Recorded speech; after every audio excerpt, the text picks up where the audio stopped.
OP discovers that while money talks, his dignity never whispers. Parents abandoned me for their new family.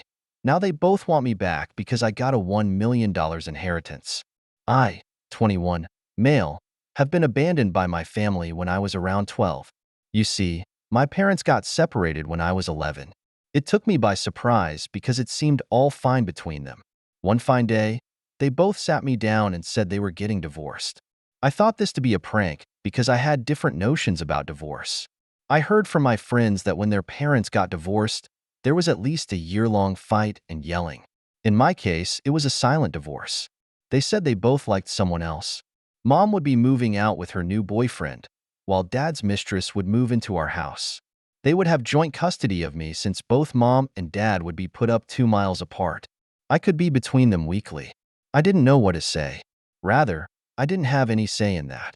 My family was splitting apart, and all I could do was sit and sob. My parents assured me that I would be their topmost priority.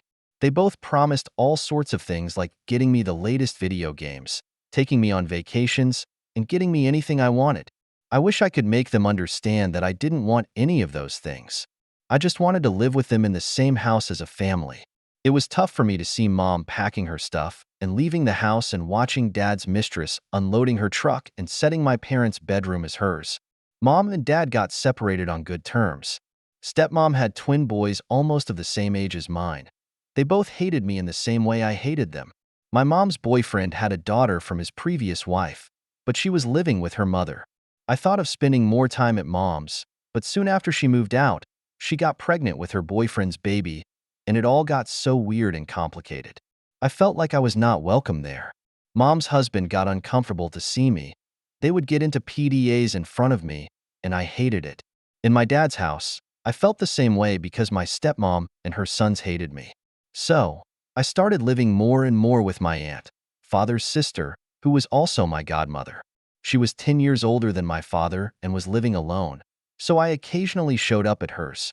After a year of shuffling between the 3 houses, I permanently moved in with my aunt. It took more than 3 months for my parents to realize that I had moved in with Aunt. Mom thought I was at Dad's, and Dad thought I was at Mom's. They didn't bother to check on me during this period. They both were so busy with their me that they forgot I existed. My aunt was a real savior. She made me feel loved and wanted. She would take me out for dinners and movies. I used to tag along with her for vacations during summer. We used to visit Grandpa at his farm in the countryside. It was fun living with her initially.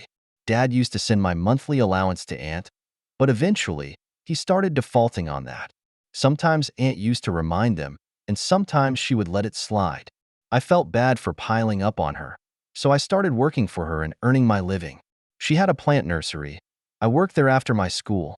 I also helped her in household chores, taking out the trash, and even running groceries for her. It was fun living with her. Meanwhile, my parents forgot they have a son. They even forgot my birthdays. Only when Aunt reminded them, they would call and say they love me so much. Sometimes, I heard Aunt calling and informing them that I was sick, but none of them showed up. Even on my school's graduation day, none of them showed up. It was my aunt who was there to cheer me up. When Aunt called them to school about their negligence, they would call me and apologize. I grew so resentful of them that I stopped answering their calls. Eventually, they stopped calling me. They would now lay the blame on me that I had grown rude and was not answering their calls. I said, if you guys want to have a blame game, so be it. I'm not going to let that affect me. I don't want you guys in my life. After school, I went to university and moved out from Aunt's place. I still visit her every few months. I ensure to show up at her birthdays and holidays because she has also gotten attached to me in all these years.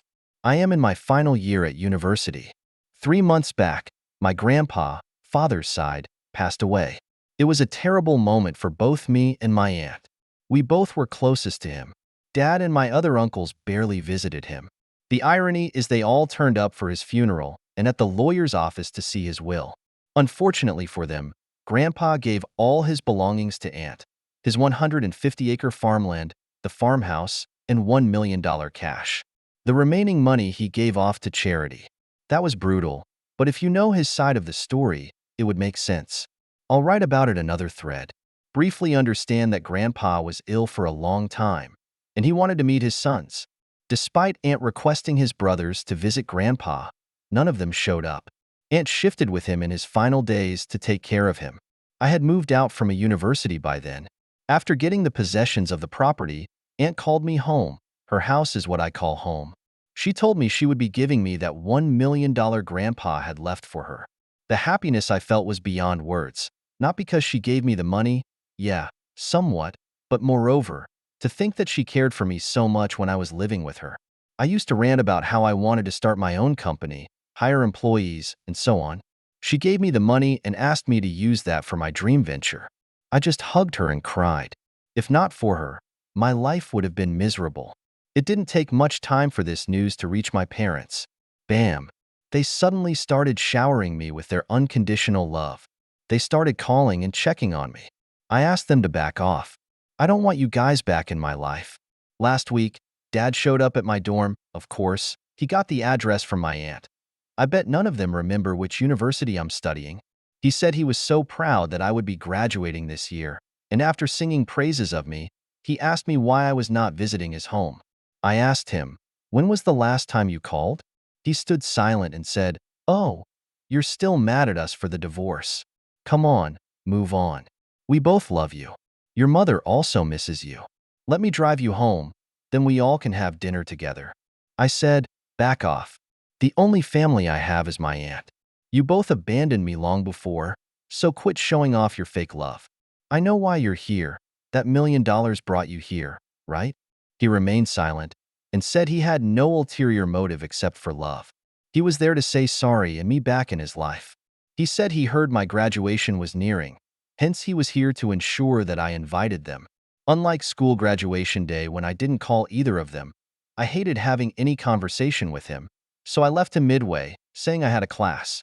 The same day, I got a voice email from Mom, and she said she was expecting an invite from a graduation day. She said she and Dad couldn't attend university, so they both always dreamed of me going to university, hence she was very excited that I was able to cut through it.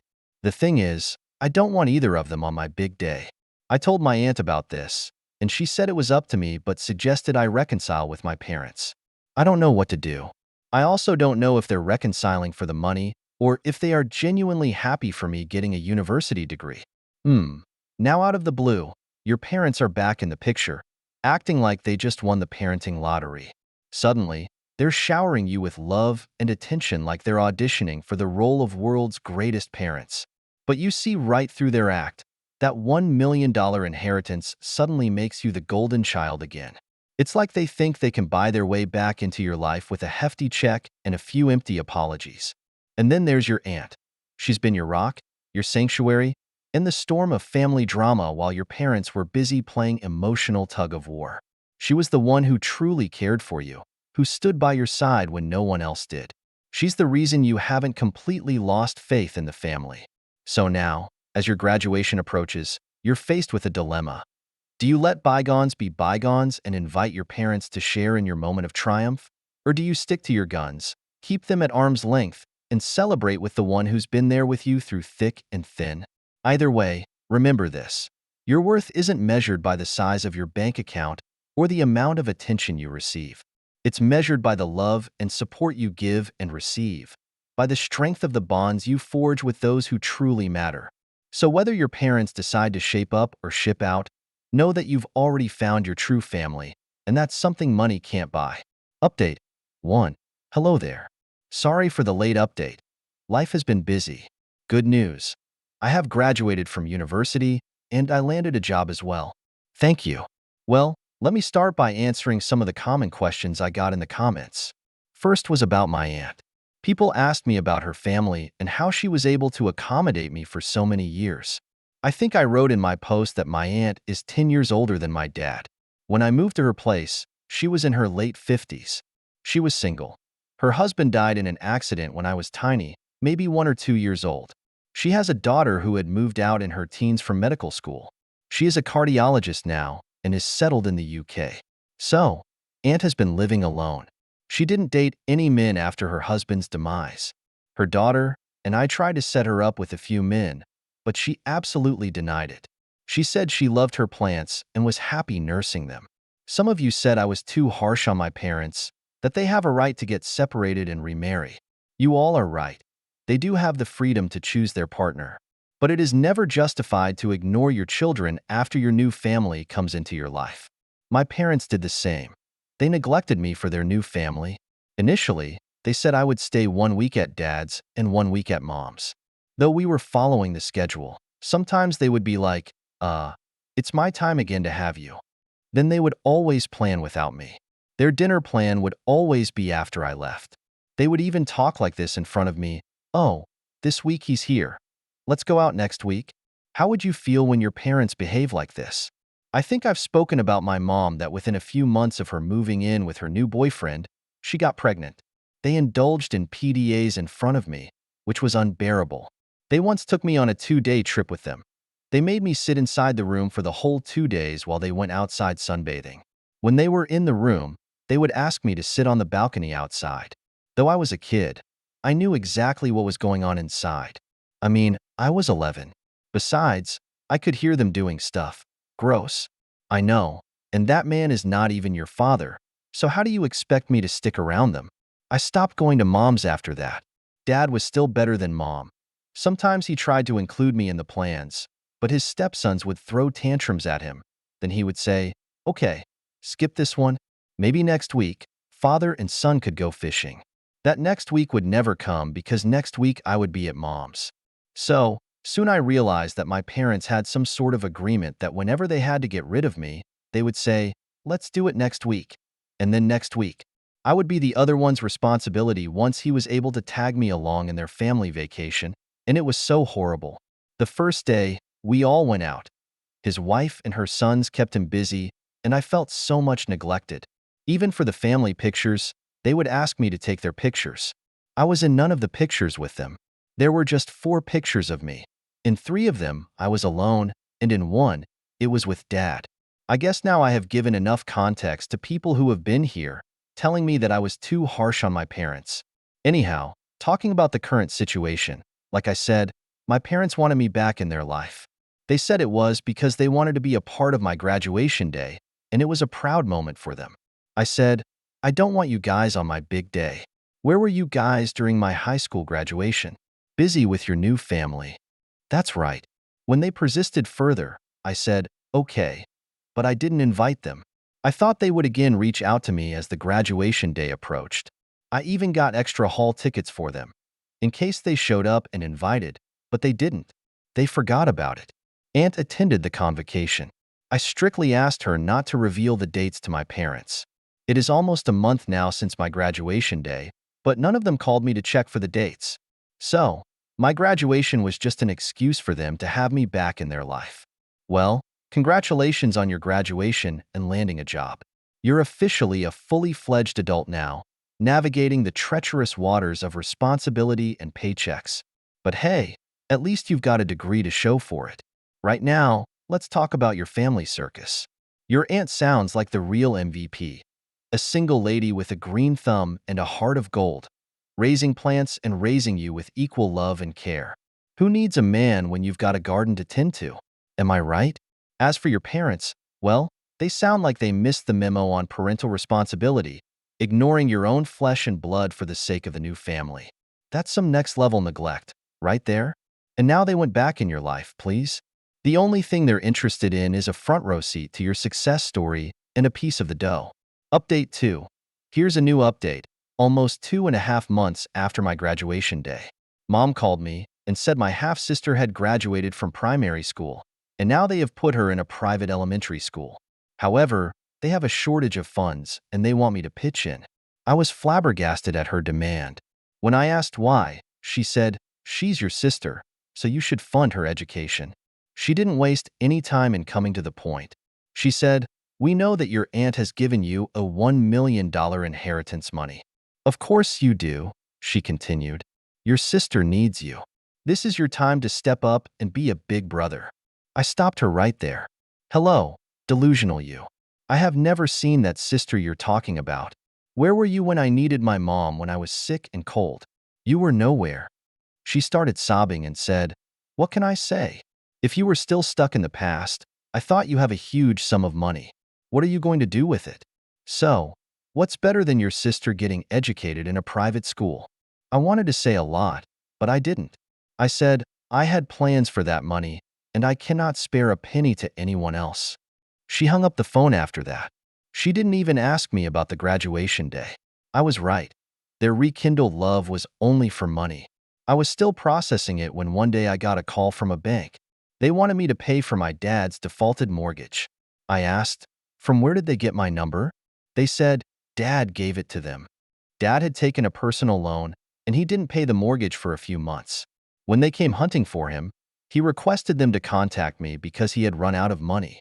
To be honest, I panicked initially because I had no idea of how this process works. I got scared, thinking maybe I was legally obligated to pay his debt since I was his son. Thankfully, I didn't succumb to the pressure and told him I needed to check with my dad first, instead of talking to him first. I called up my lawyer friend. He wasn't a lawyer, though. He was still in his final year of law school, but he knew the felonies quite well. He said, No, you were not legally bound. I asked him, then how come the bank called me for the money? He said, the recovery agent has the leverage to recover the amount from anyone who wants to pay on the loaner's behalf, but you can refuse it at any time. I didn't call Dad after that. I knew he would plead with me to pay his mortgage, knowing it was not on me. I waited for the bank to just call me again. They called after a week and asked when I would be giving the money to them. The recovery agent has certain assertive tones to scare off people. I was intimidated by it the first time, but this time I charged them. I said, Who gave you the right to talk to me like this? Did I default on the mortgage? No, right? Then you better watch your tone, and I'm not going to pay a penny. You can contact the person who defaulted and not me. They said, sorry, and hung up. I didn't need to school them yet. I deliberately did so that they could unleash their anger on the original defaulter, my dad. A couple of hours later, I got a call from Dad's wife. Sorry, I can't call her mom or even stepmom. She was yelling at me, asking why I told the recovery officers that they got so pissed off. They took Dad by his collar and asked him to pay the mortgage, or else they would break his bones. I remained quiet and said, I just told him to chase the original loaner and not me. She screamed at me, Don't you have any heart for your dad? He's struggling to pay the mortgage, and you're looking the other ways, despite having so much money with you. I said, yeah, I don't have any heart for him because he didn't have his for me. He has his heart for you and your boys, so why don't you guys chip in? I'm sure he would have taken that money for you people. She hung up after that. That same night, Dad called me. He was drunk, not angry. He was sobbing and said he was sorry for his mistakes, that he didn't treat me right in front of his stepsons. He said several other things which basically implied how sorry he was, and he had realized his mistakes and wants to make things right. I said, I don't want to talk about my past, and I definitely don't want to have them back in my life. He said he was remorseful and pleaded that I forgive him. I said, sorry and remorse don't matter to me anymore. I have learned to live without them, and I would like to leave it that way. I don't know if I did the right thing by denying him the money. I do feel bad that he was being chased by the bank officials. I even think if all this is just to emotionally blackmail me for money, because if he asked me directly, I would have refused it outrightly like I did to Mom. What do you guys think? First, Mom hits you with the surprise, you have a sister, and now she needs an education. Oh, and by the way, where's my cut of that inheritance? Classic move, trying to guilt trip you into funding your long-lost siblings' private school adventure. Sorry, Mom, but last time I checked, siblings don't come with a price tag, especially when they conveniently pop up after a hefty inheritance.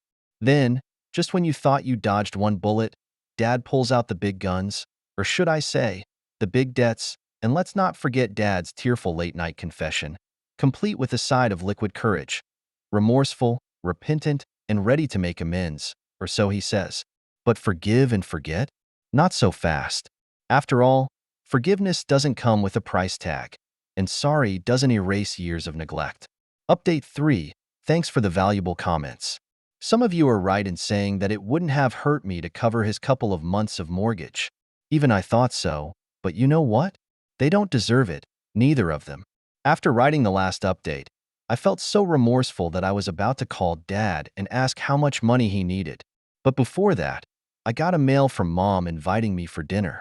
It was written, "Sorry we couldn't make it to your graduation day, so I want to do this for you." Just the three of us, me, Dad, and you, like old times. I was not so keen on reminiscing about the old family time, but I accepted the invite though. I wanted to end this saga. I showed up, and they were saying the same thing that Dad was saying the other day. Sorry, apologies, remorse, forgiveness, and getting back together as a family. I just played along, nodded, and smiled. I wanted to see where it goes. Out of nowhere, Mom goes, "Baby, we were wondering what plans you have for the money."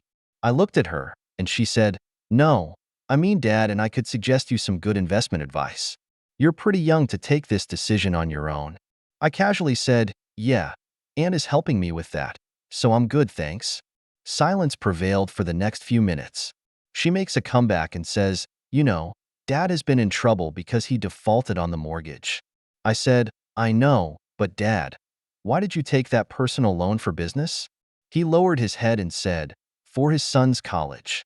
Before I could react to that, Mom said, "Doesn't matter, whatever could be the purpose. The question is Dad is in trouble, and we have to help him." I was thinking, why don't you clear off his mortgage, and his stepson would pay you back once he gets the job, and the remaining money you can give it to me? Remember, I said your half-sister needs to be put in a private school. She'll pay you back once she gets older and earns. I replied, "How about we silently eat our dinner and call it a day?"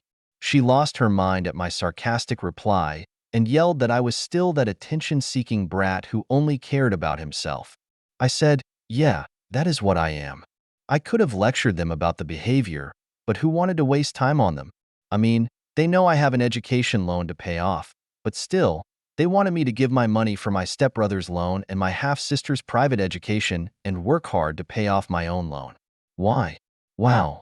I said, "I am done with you guys." I was right. You guys came back in my life only for money, and you know what? Suck it up. You don't get a penny. I left the table, leaving my share of the dinner bill on the table. First off, props to you for being the star of this show and not caving into their financial blackmail. I mean, inviting you for a cozy family dinner just to spring the old, "Can we have some money, please?" routine. Talk about a recipe for disaster, or at least a very awkward meal. And then Dad's little personal loan bomb, show dropped right when you thought things couldn't get any more awkward. College fund? More like, let's see how much cash we can squeeze out of the kid fund. And Mom's got her own plans too, because why settle for just one financial burden when you can have two? Here's the setting boundaries, standing your ground, and leaving those money-hungry leeches in the dust where they belong. And hey, if they ever need a lesson in manners, they know where to find you at the nearest restaurant with your dignity intact and your wallet firmly closed.